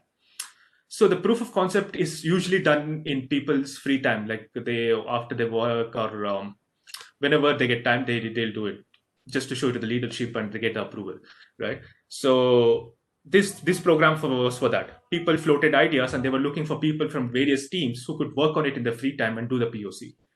And I just signed up for it. I just wanted to sign up for it just for the reason that I wanted to learn what was happening in the industry. I wanted to learn new technologies, new programming languages, whatnot. And I did. By the time the POC was done, I was proficient in Python, I was proficient in Docker, and I knew public cloud. Like a lot of things I learned. I mean, my purpose of joining that program was successful. And that was the first time I started looking at and following the industry trends. I started looking at what are the new things that are coming in and how I can implement it in my project and how I can enhance it. Those are the things I started looking at. I would say that was like the enlightening point in my career at that time. Again, at some point of time in 2017, I hit a plateau. I was like, my team I was working at that time wanted to explore machine learning and artificial intelligence. I, of course, did not have any knowledge about it. I mean, obviously, I knew the hype around it. I knew what it was about. I understood that it is the next big thing, but then I had not learned anything. But then, since I was aware of it, it was easier for me to know what to learn and what I should be doing to get myself up to speed. So I went into some courses, some training, some hands-on. And today, even though I'm not working on it because I changed my company and even before that, my team, since it was just exploring the idea and it did not work out. Even though I'm not working on it today, I am able to hold a conversation in the topic if I have to talk to anyone. So yeah, I mean, I'm sure there's something else that is coming up. That is the next big thing. Something else I need to catch up on. Something else that I need to be prepared to learn about. But then, since I'm aware of it, it doesn't take me by surprise. That's what you need to aim for. So the question becomes, how do you start doing it? So in whichever field you are, in whichever industry you are, there are so many avenues where you can plug yourself into to follow the industry trends. There are so many things, so many conferences that happen in various fields. And if you're in a software world, and if you want to get into software world, you're interested in software, there's so many conferences that happen like specific to different things, like PyCon, there is GopherCon, there's DockerCon, there is something called RootConf, that where all the industry leaders, like the main purpose of these conferences, like any conferences you have to attend, is networking. You get to meet a lot of people from the industry who are already working there, who are already successful. Some of them are the leaders of the industry. You get to interact from them. You get to hear from them.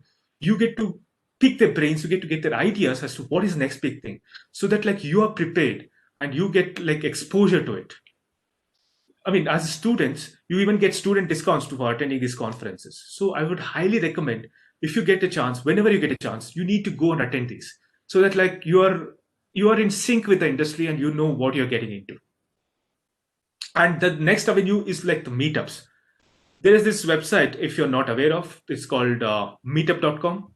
So meetups are like informal, like less formal than conferences, and it's smaller in nature. Like a group of people with common interests, they gather together and discuss about some topic, and some people even conduct trainings, and some people even do hosts few things, and then again, like these are done by industry professionals who are already working on it, who have achieved something in it, and also looking at doing some POCs or the proof of concepts and new things, or exploring new things. So again, like this again in these meetups, right? You even get a chance to present. Like if you have some ideas, if you have some things you're working on, you even get a chance to present there, and you can have your own meetup and discuss ideas. So you like what I'm saying is, you get this platform, and you can enhance. I mean, you can utilize this platform to enhance your idea as well. So basically, these are the two main things which I would recommend you have to do it. You have to invest some time and energy to attend these conferences and meetups.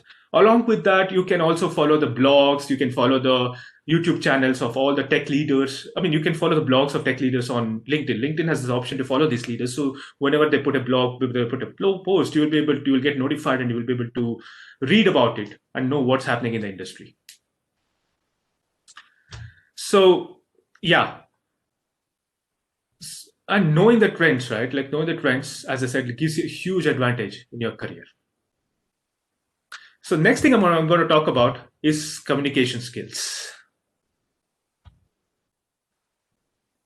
There is this misconception that knowing good English makes you a good enough communicator or excellent communicator. Depending on your audience, yes, English is essential, but is that enough? That is the question. When I joined engineering in 2008, I knew English. Like I knew how to write, I knew how to read, and I even knew how to speak.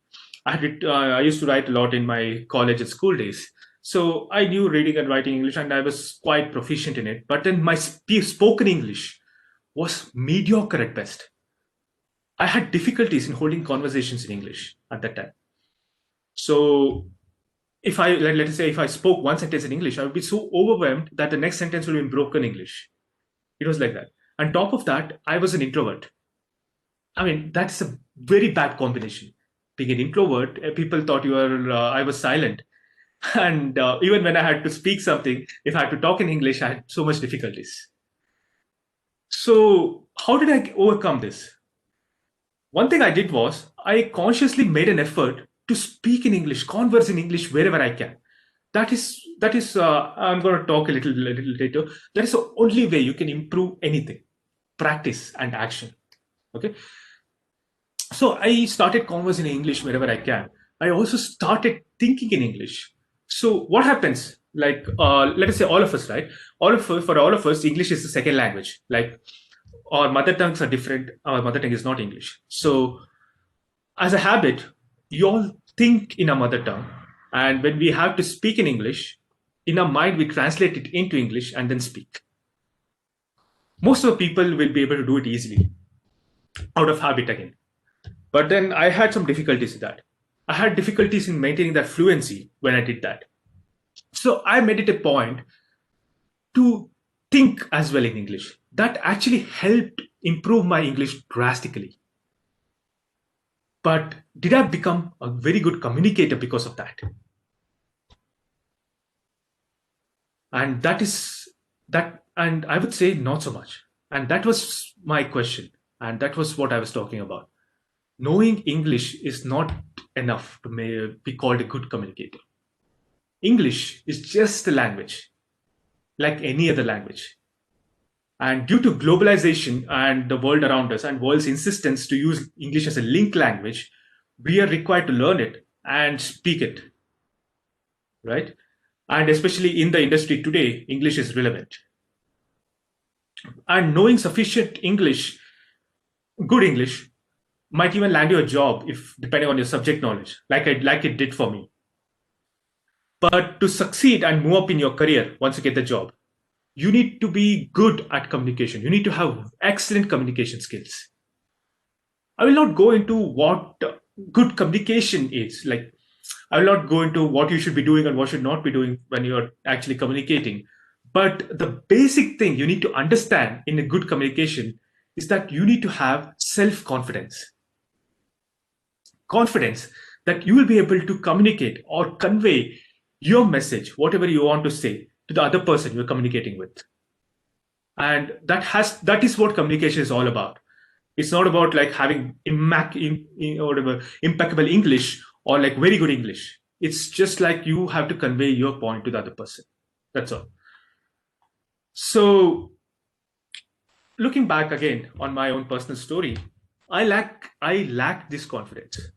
I still remember the final semester seminar I had to give in college. Everyone has to give that, right?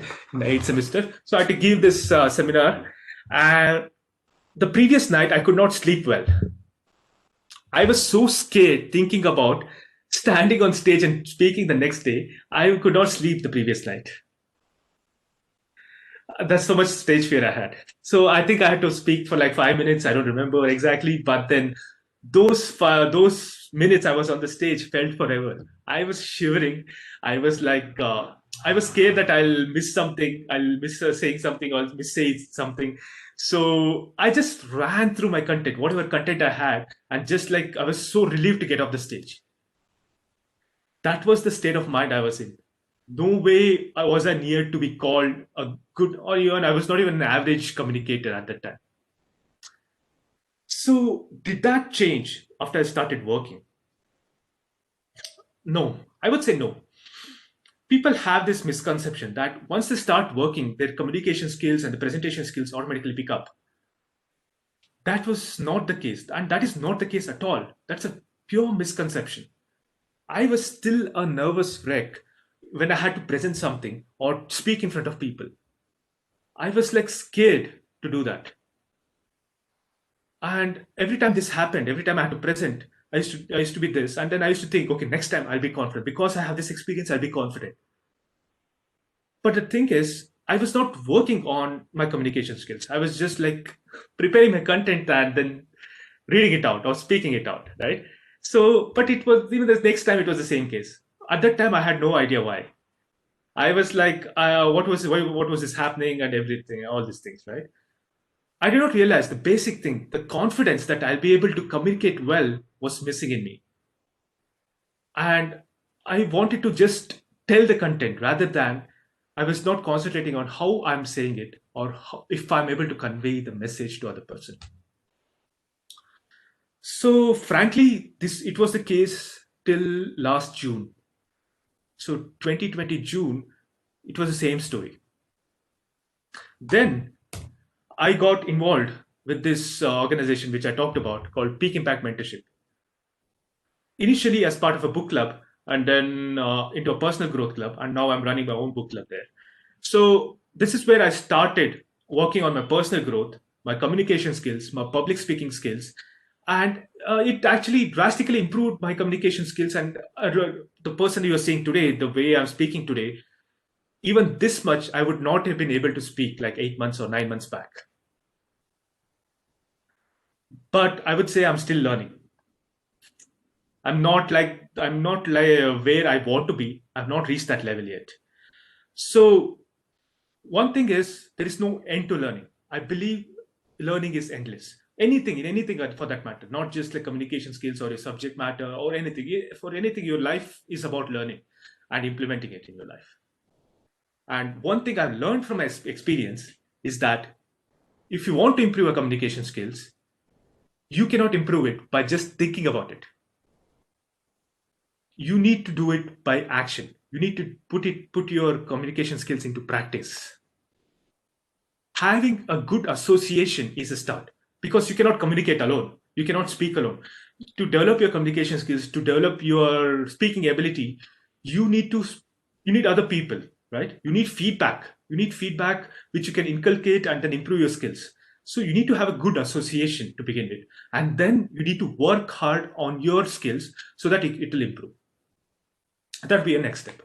Once you get that confidence, the confidence that you can speak, your flow of thoughts improve.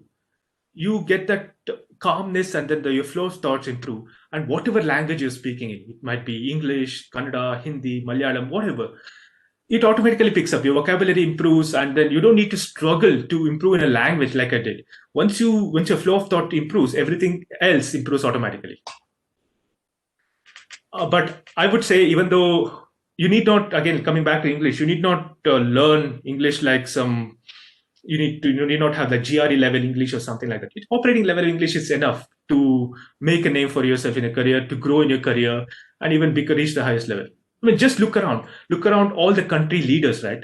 Maybe the leader of India, leader of China, leader of Russia, leader of all the mainland European countries. None of them speak English to their people. And none of them are fluent in their English as well. But they're able to lead, they're able to grow to that level because they are master orators. And language is not a barrier. It's your mindset. How you are actually communicating is all in your mind. So they are oozing with confidence, and their confidence makes it possible for them to become great orators. If they can, you can too. And language, again, like, it's not a barrier. You can do it in any language you want. And the last thing, and the next thing I want to talk about is like the core subject knowledge. This is very important as well, because this is the thing that will actually help you graduate your course, right? And also help you in your interviews, because that will be the main topic of your interview. You need to solve problems in that core knowledge. So I'm going to speak from my experience about the interviews. But then again, it will be restricted to software engineering interviews and coding interviews, unfortunately. So again, I apologize if you're not able to connect to this bit. So I'm going to talk about interviews of top companies like Google, Facebook, Microsoft, Amazon. What do all these companies have in common? I mean, interview process of these companies have in common. The answer is, even if you have 10 years of work experience in the industry, if you interview with them, they'll ask you questions around algorithms, data structures, and computer basics. And they'll see your ability, how you implement them, apply them to solve problems, even if you have 10 years of experience, right? So they'll see how you apply them, how you tweak them, how you optimize them, and how you arrive at the solution using these existing algorithms or data structures, whatever is there. So why do they do that? Why don't they just ask some conceptual questions like most of the other companies do? That they are like specifically asking Java questions or database questions, stuff like that. Why don't they do that? The reason being the philosophy behind their hiring. So the philosophy is that the person who's getting hired, if he gets hired, that person should be able to work in any of the fields, any of the roles inside the company without any problems. And that is possible. They believe that is possible only if the person is strong in the basics. The basics which you learn in your engineering and postgrad. The basics about data structures, algorithms. Or, I mean, if you extrapolate this to any other company, any other field, if your basics are strong, you will be able to survive even the toughest of times. Right? So now, if you're actually looking at any complex solutions, it's your basics that will help you arrive at an optimized solution there. So if your basics are not strong enough, what happens is you get less confident about the subject. You get less confident about what your core expertise is. You won't innovate too much because you're scared that what will happen if you try to deviate from what you know. So if let us say, I mean, taking the computer science example again, let us say you have to design a system where you have to run your code with lesser memory, lesser CPU and memory usage. You would need to know your basics, right? To know which data structures to use and which algorithms to use that can optimize your code to run on that kind of system. So, and you need to have that kind of, you might be proficient in any programming language or no programming language, but then if you're strong in your basics, you'll be able to design this solution faster. That's why companies, even during the college placements, they ask like the basics of your subject rather than going into all the superficial things. So, there is the basics, right? Like, but then you think that, okay, like, if I start reading it, I won't remember it if I don't know how to get better at it. How do you get better at it? How do you get better at your basics? Just like anything else, you get better at it by practice. And by practice, I mean, like, you need to practice and then you need to persist, even when it is like you're not able to be where you are or where you're not able to get where you are. So you need to persist and then practice. Same applies to software engineering concepts. Like if you're going into a software engineering world, you need to know the software engineering concepts along with your data structures and algorithms. I mean, unfortunately, many students take that for granted. Even I did in my engineering. So I learned it the hard way when I started working that these are the basic things. These are the things that are essential for any company to operate. These are the principles that any companies operate on. As I said, the world of software is changing so rapidly. It is, I mean, the only things that are constant today in the software world are the software engineering principles that have come down for long and the data structures and algorithms. So if you become proficient in them, you will have a great career and you'll be able to survive anything that comes up. So now, again, the question is, what are the resources that are available to do it, right? So again, restricted to software world, there are so many resources, so many platforms which are available to improve your coding and algorithm skills.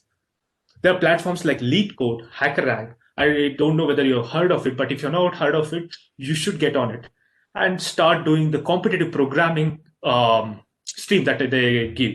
That actually helps you improve your programming skills and also your understanding of data structures and algorithms. Rather than just reading about it, just going through your algorithms, this is the way you apply it. You get, this might not be the real world problems you're solving, but then like this is a platform where you can apply whatever you've learned and improve your skills. So you need to get onto that. And also these platforms have experiences and the problems from people who have attended interviews in specific companies that ask questions like this. And you'll be able to leverage their experience and apply it to your own. And then you'll be able to solve those problems as well. Apart from these, there is a website called freecodecamp.org, which again I would recommend for everyone.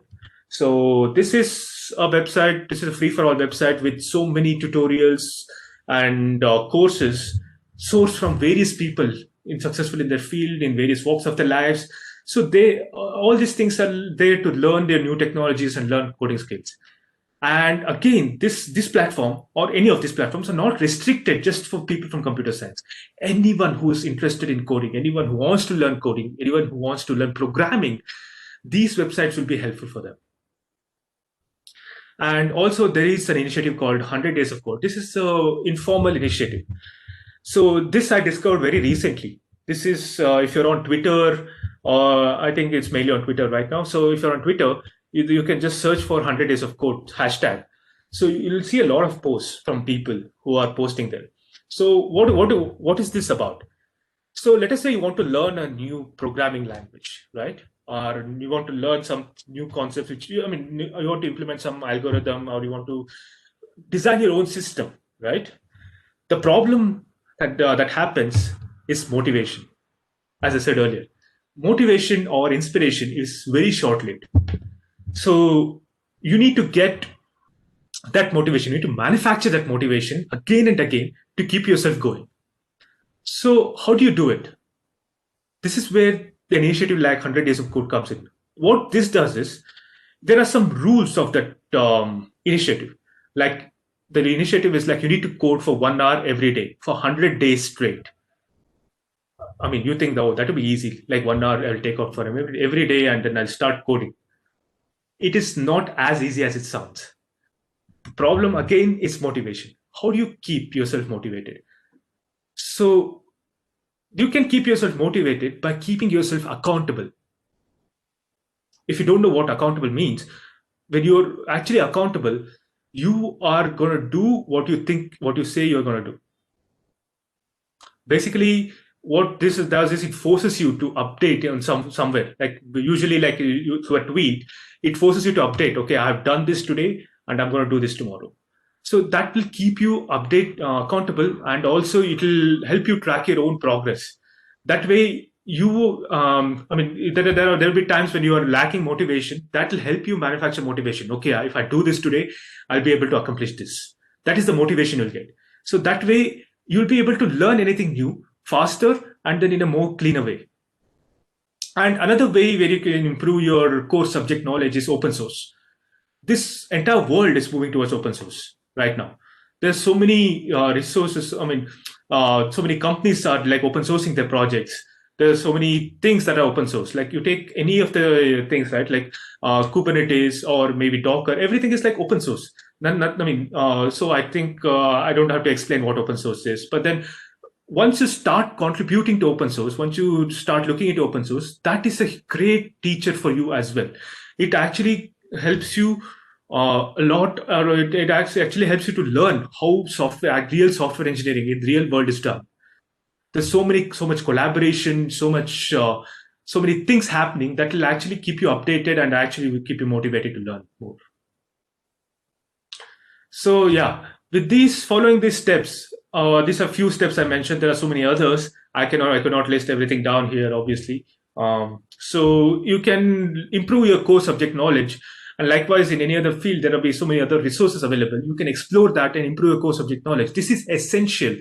Your core subject knowledge is essential to succeed in your career. You need to keep that in mind.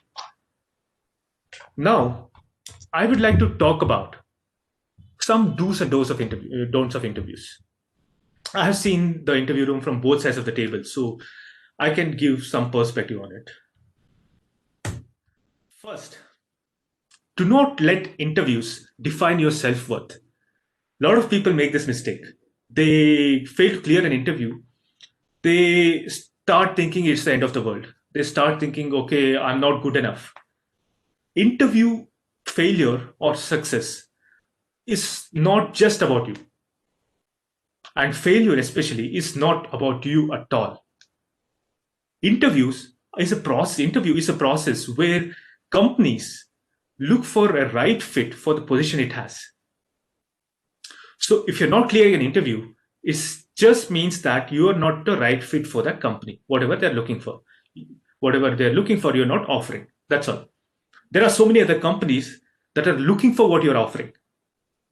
So you just need to take these failures in stride and move ahead till you find something that matches your needs and your requirements or whatever company is looking for. So when I was in college, when I started appearing for company interviews in placements, the first 4 companies I attended, I got rejected, either in the last round or in the coding round somewhere. So, and after 4 companies, I got my first offer. And Cisco was my 9th interview. And I mean, obviously that was second offer. And then Cisco was my 9th company interview I was giving. So all the other interviews, I got rejected. So when that happened, I went into the similar strain of thought. I was like, okay, I'm not good enough to clear interviews. I'm not good enough at all. That was the kind of thinking I had. Now, looking back, I mean, from my experience, like I've interviewed a lot of people for my company, for the company I work in, and I have attended a few interviews as well. Like, so looking back, I know that that is not the case. It was just that I was not good enough fit for the company. Nothing to do with whether I was good enough or not. I was good enough fit for Cisco. That's why I got the offer and I started working there, right? If I was not good enough, I would have not got that offer. So you just need to change your perspective, shift your perspective from you and look at the bigger picture and just treat these failed interviews as lessons and move on. You will find something in the future, definitely. You just need to keep your confidence up and keep a positive mind. That's all. And the second is confidence. Confidence is the key to success. This is applicable to any field in your life, anything in your life. If you don't have confidence, you won't succeed. That's the basic thing. So, and with pertaining to interview, it becomes utmost importance that you have like more confidence when you're attending the interview. As an interviewer, I like a person who can confidently say, I don't know, to a question which they don't know, rather than trying to manufacture answers and trying to convince me. And as an interviewer, I've seen people who are not confident at all, even if they are right. They'll be looking at the interviewer as if asking for validation for their answers. So that brings me to the next point. Interview is not an exam. Your interviewer is not there to give you marks for your answers. What an interviewer is looking for is how you think about a given problem, how confident you are when you're actually proposing that solution, how you approach the problem, and how you tackle situation when you hit a dead end. Again, like it all ties back to confidence. The reason is the interviewer, like personally, if I'm interviewing someone, I'd be looking for a person I'm willing to work with in the future. As I told a little while earlier, interview is not or placement is not the end. Placement is the beginning. It might be a goal when you're studying, but that is not the end. That is the beginning. And what happens later on is just all the next steps. So as an interviewer, I'll be looking for a person I'm willing to work with for a extended period of time. So as an interviewer, if I don't find the person I'm interviewing like a good enough fit, if I feel like I cannot work with this person, even if that person is a genius who can solve all the problems, the chances of that person getting that offer is very less. Right? So that brings us to communication. Like I mentioned, great communication skills is essential for everything. As is again, not impeccable English or not grammatically correct English. Great communication is important. The way you articulate your thoughts, way you present your ideas, and way you react in an interview when you are put in a spot. You will be put in a spot. That is the purpose of the interview, to evaluate how you react in various situations so that like it can imitate a real life scenario in the company. So you'll be put in a spot. It depends on how you react and how you communicate back. That all ties down whether you get an offer or not. So again, just to tell the difference, there's a difference between being confident and being arrogant. So you need to know the thin line between that. And so in interview, you need to be confident, not arrogant. And last point is like knowing industry trends, right? As I said earlier, knowing industry trends help you think outside the box. It actually helps you to think outside the box even during an interview. You'll be able to give solutions which no one else can. That actually makes you stand out. That is the whole purpose. Again, that's one of the purpose of interview, right? To get selected, you need to stand out. How are you standing out? Everyone knows data structures, everyone knows algorithms, everyone knows how to apply them. But how do you stand out? If you have something that other candidates don't have, or if you do something better than other candidates, obviously you stand out. Knowing industry trends, what is new and what you can apply, makes it possible to for you to apply to the problems in the interview. So yeah, these are the things I wanted to cover today. I'm going to summarize it right now. So I'm going to conclude it by summarizing. So I started with 3S formula, right? State of mind, story you tell yourself, and strategies. The first two are very important, without which the strategies will most probably fail. So you need to keep in mind, you need to have the right state of mind. You need to make yourself confident by telling yourself a story that you convincing yourself that this is the right thing for you before you formulate the strategies or know, like, go looking what to do to succeed. And coming to the strategies, I talked about how the world is changing around us in a rapid pace, and how we need to catch up and get ahead. How knowing industry trends is important in making informed decisions about your careers. I also talked about how having good communication skills is essential for everything, and how you can develop. And the only way to develop your good communication skills is by practice and having a good right association.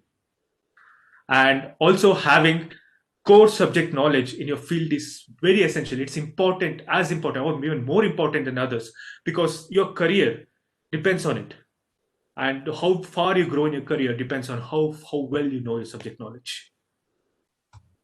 So yeah, that's me. So if you want to get in touch with me, or if you want to ask me questions directly, if you want to talk to me about something, it's right there. You can email me, or you can WhatsApp me, or call me. It's the same number. And you can connect to me on Facebook, LinkedIn, or even I have a blog. You can follow me there. So yeah, that's about it. Thank you, everyone. And if you have any questions or anything you want to ask me, you can do so right now.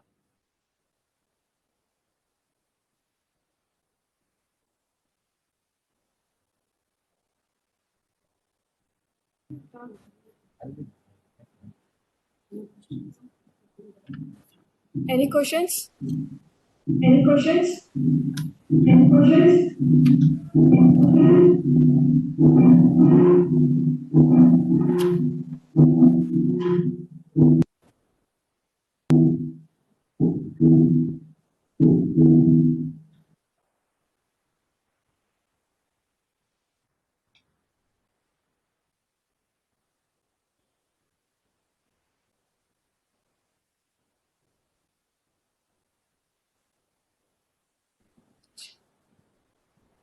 Thank you, sir, for sharing information on industrial trends, communication skills, core subject knowledge, and interview tips, and your experiences with us. Thank you for sharing your valuable time. Thank you, sir. Thank you so much for giving me this platform. I appreciate it. Thank you. I'm going to stop sharing my screen.